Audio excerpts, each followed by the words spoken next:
Chapter 6 Sorting Out Crimes in New Death City.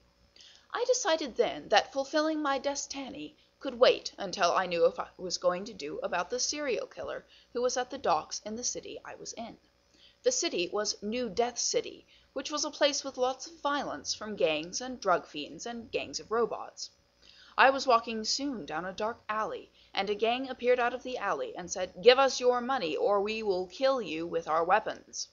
The gang was made out of robots, and they all had bandanas on their faces and leather jackets with no sleeves, and knives like switchblades and balisong butterfly knives, and one of the Mvin had a steam-powered cannon, like on Mythbustars. I looked at the gang when they wanted me to give them my money, and I could see that they were not as good of fighters as I was, because they had not been forced to fight in an arena to win the love of hot girls. I threatened them. "There are one of me, and 37 of you, but you will not live if fighting me."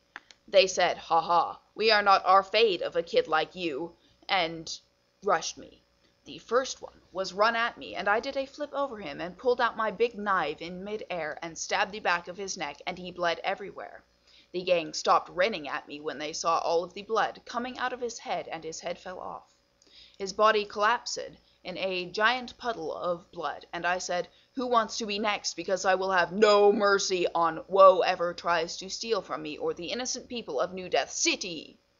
I landed in a crouching position, ready to counterattack at them if they made a move to revenge for their dead member.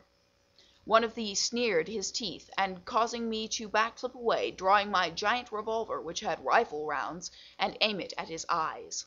Looking in the 15-inch barrel, he was scared, and he started to run away, but then a giant guy came out of the back of the gang and said, "I am Turg of the Black Blood Street Gang of Near Death City, and you are no match for my power."